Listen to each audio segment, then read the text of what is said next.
1 साल बीत चुका था। ढोलकपुर वापस शांत था। गांव के लोग फिर से खुशी से जीने लगे थे।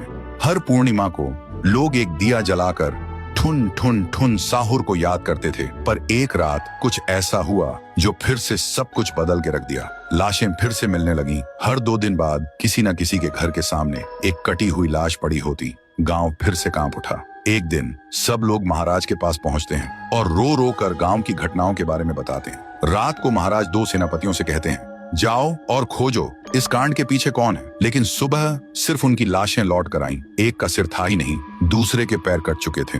महाराज समझ गए कुछ तो लौट आया है, कुछ जो सिर्फ मौत का खेल खेल रहा है। और फिर कहते हैं, अब इस जंग का सामना मुझे ही करना होगा। उसी रात महाराज चुपके से गांव में आते हैं और एक पेड़ के पीछे खुद को छुपा लेते हैं। और ठीक रात के 2:30 बजे अचानक कहीं से धुआं छा जाता है और उस धुएं के अंदर से एक आवाज आती है,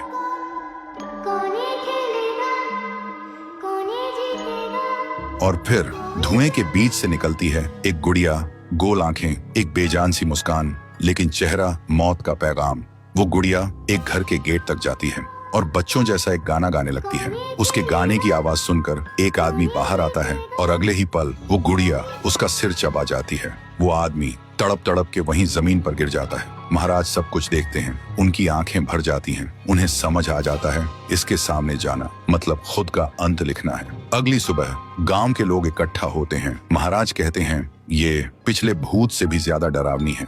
इसे सिर्फ वही हरा सकता है जो मौत को पहले ही हरा चुका है। और फिर एक पूर्णिमा की रात सब लोग दिया जलाकर पुकारते हैं, आप वापस आइए, आपके बिना ये गांव जिंदा तो है पर जीने जैसा नहीं। तभी एक आवाज गूंजती है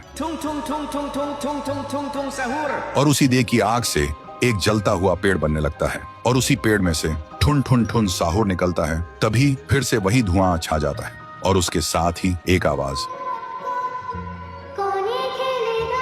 सब लोग घुटनों के बल गिर जाते हैं और कांपती आवाज में बोलते हैं, हमें बचाइए, वो आ गई है। ठुन ठुन ठुन साहुर एक जोरदार जंप करता है और सीधा उस धुएं में घुस जाता है और शुरू होती है एक आखिरी जंग। ठुन ठुन ठुन साहुर और गुड़िया की। जमीन कांपने लगती है, आसमान से बिजली गिरती है और जब धुआं हटता है तो दिखाई देता है गुड़िया बिखर चुकी थी। हाथ अलग, सिर अलग, पैर अलग। और तब से गांव में फिर से एक नई सुबह हुई। महाराज मुस्कुराए, गांव वाले जीने लगे और उस दिन के बाद ठुन ठुन ठुन साहुर सिर्फ एक भूत नहीं रहा, गांव का रक्षक बन गया। लेकिन उसी रात कुछ ऐसा हुआ जो किसी को भी पता नहीं चला। गुड़िया का सिर, हाथ, पैर अपने आप जुड़ने लगे थे और फिर वो वहां से चली गई। तो दोस्तों, अगर आप देखना चाहते हैं पीहू वर्सेस गुड़िया तो इस वीडियो को 1 लाख लाइक्स तक पहुंचा दो।